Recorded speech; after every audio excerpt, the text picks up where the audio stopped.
सभी को जय निखिलम महादेवरी।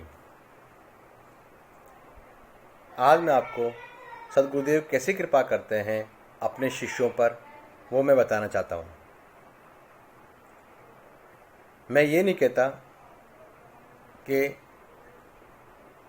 सभी सद्गुरु या सभी गुरु एक जैसे होते हैं। सबकी अपनी अपनी अलग अलग स्थितियाँ होती हैं, अपने अपने तरीके होते हैं।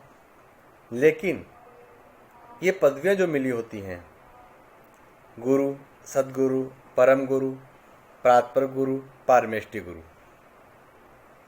और फिर निखिलम वंदे जगत गुरु, कृष्णम वंदे जगत गुरु, यही कहा गया है।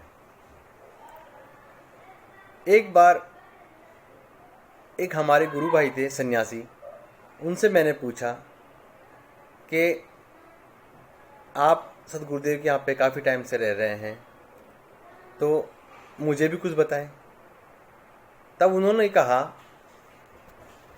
कि गुरु अनंत, गुरु कथा अनंता। और यही बात मैं कहना चाहूँगा आपको कि अनंत ही अनंत है।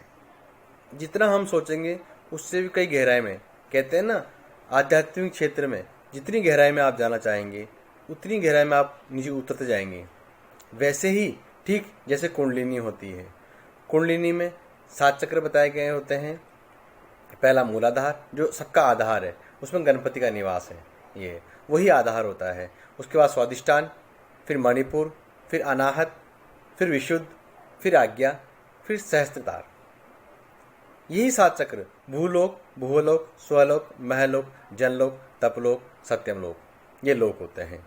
और इन्हीं के माध्यम से कई साधनाएं सिद्धियां स्वतः मिलती हैं। लेकिन जब तक सद्गुरुदेव के साथ सानिध्य में आप ये सब नहीं कर लेते, तब तक आपको कुछ भी प्राप्त नहीं होगा। इसलिए सद्गुरु शरण्यम बार बार कहा गया है। और आज से नहीं, जब से ब्रह्मांड बना है तब से ही कहते हैं कि बिना सद्गुरुदेव के ज्ञान नहीं, बिना सद्गुरुदेव की गति नहीं। और मेरा आपसे निवेदन है कि कोई भी कार्य ऐसा ना करे जिससे अपना या अपने किसी चाहने वाले का या फिर कोई अपने जिसको आप गुरु सद्गुरु मानते हैं उनका दिल दुखे। क्योंकि साधना में सिद्धि तब तक ही नहीं मिलती जब तक आप पूर्ण समर्पण और श्रद्धा विश्वास गुरु के प्रति नहीं करते। और जैसे ही जिस दिन आपको यह पता लगता है कि अब गुरु के प्रति पूर्ण श्रद्धा, समर्पण और विश्वास हो गया है, तो यकीन मानो सद्गुरुदेव कृपा बहुत तेज़ी से बरसती है, बहुत तेज़ी से बरसती है। ये मैं खुद इसका जीता जाता खुद के अनुभव बताना जा रहा हूँ आपको। और उन जब गुरु भाइयों से मेरी बात हुई, सन्यासी गुरु भाई से, तो उन्होंने बताया कि एक बार जब निखिलेश्वरानंद जी महादेव एक शिला पर बैठे थे, तो यूं ही बात चल पड़ी थी कुंडलिनी के ऊपर। तब गुरुदेव उस भाव में आके, शिष्य के भाव को देखते हुए, सद्गुरुदेव भगवान ने ऐसी कृपा करी उन शिष्यों पर जो वहाँ पे बैठे थे कि उन्हें कहा कि आओ तुम्हें मैं अपने शरीर में कुंडली जान के चक्र दिखाता हूँ। और उन्होंने जो कि तो वह कुंडलिनी चक्र उन सभी शिष्य जो वहाँ बैठे हुए थे उन सबको दिखा दिए। ऐसे सद्गुरुदेव को कौन छोड़ना चाहेगा। मगर सद्गुरुदेव कब मिलते हैं? जब आपका उनसे जन्म जन्मांतर का नाता होता है। आप ये भूल कर बैठते हैं कि आज हमारा काम था तो हमने इनको सद्गुरु बनाया या गुरु बनाया, गुरु दीक्षा ली और फ्री हुए। ये अब गुरु जाने, हमने तो फीस भर दी। ये बहुत ही गलत सोचना होता है ये। क्योंकि जो जहाँ बैठने से शांति का अनुभव होता हो, जहाँ प्यार बरसता हो, जहाँ प्रेम झलकता हो, वहाँ अगर बैठोगे सद्गुरुदेव शरण में, तो बैठते ही आपका अंदर से जो हृदय है वो बोलेगा ही बोलेगा कि यही सच्चे गुरु हैं। यहीं बैठने से मुझे सही ज्ञान प्राप्त होगा और मैं अपने जीवन को सार्थक कर पाऊंगा।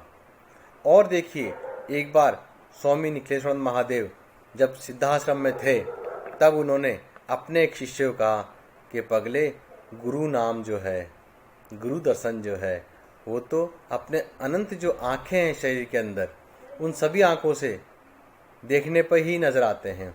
और आप विश्वास मानिए, अपने शरीर का एक एक रोम रोम गुरु गुरु गुरु गुरु ये बोलने लगता है।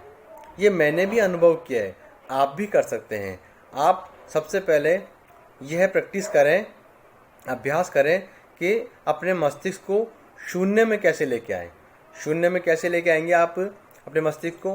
क्या आप बिल्कुल सही 4:30 बजे, बिल्कुल जब शांत वातावरण रहता है, बिल्कुल भी कोलाहल नहीं होता, उस समय आप अपनी छत पे या अपने जहाँ आपको अच्छी हवा, सुगंध हवा लगे, वहाँ बैठ जाइए और आराम से कुछ नहीं करना, कोई मन जाप नहीं करना, कुछ भी नहीं करना, केवल अपने मस्तिष्क को विचार शून्य बनाना है। जब आपका मस्तिष्क विचार शून्य बनेगा तो आप धीरे धीरे उसमें कुछ डाल पाएंगे। और भी कई विधियां हैं। मैंने जो अनुभव किया अपनी इस विचार शून्य मस्तिष्क में, उसके बाद जब मैंने देखा कि वास्तव में ही जो हम सोचते हैं वैसा होता है नहीं, या जो किताबों में हमने पढ़ा है वैसा होता है, कभी नहीं। जो सद्गुरुदेव ने बता दिया अपन को, प्रैक्टिकल करके दिखा दिया है ना, वही होगा। और आप विश्वास मानिए कि जब आप करेंगे, हालांकि थोड़ा टाइम लगेगा इसमें, 5 महीने 6 महीने लग सकते हैं, मगर जिस दिन आप विचार शून्य मस्तिष्क कर लेंगे उस दिन कृपा गुरुदेव की बरसेगी ही बरसेगी। और आपका प्रत्येक रोम रोम, एक एक रोम गुरु गुरु गुरु अपने आप ही निकलेगा। यह आपका जो गुरु मंत्र है, जैसे हमारे सद्गुरुदेव ने हमें गुरु मंत्र दे रखा है, तो हम देखते हैं मेरे शरीर से मैं कई बार महसूस करता हूँ, लगता है कोई साथ में बोल रहा है, लेकिन जब देखता हूँ आँख खोल के तो मुझे कोई नज़र नहीं आता। जैसे आप सभी लोग जानते हैं कि जब राधा रानी, माँ राधा रानी जब कांच में अपना चित्र देखती थी तो उन्हें श्री कृष्ण नजर आते थे, और कृष्ण जब अपना चित्र देखते थे तो उन्हें राधा नजर आती थी। ऐसा क्यों? क्योंकि उन्होंने प्रत्येक रोम में राधा ने कृष्ण को बसा रखा था, और कृष्ण ने प्रत्येक अपने रोम के अंदर राधा जी को बसा रखा था। जब ऐसी क्रिया गुरु और शिष्य की हो जाती है तो उसे हर जगह, हर स्थान पे, हर रोम रोम में गुरु गुरु गुरु ही आ जाते हैं। मैं ये कोई किताबी पढ़ के बात नहीं कह रहा हूँ, ये मैंने खुद ने अनुभव किया है, महसूस किया है, तभी बोल रहा हूँ। आप भी अपने सद्गुरुदेव के प्रति इतनी ही लगन रखें।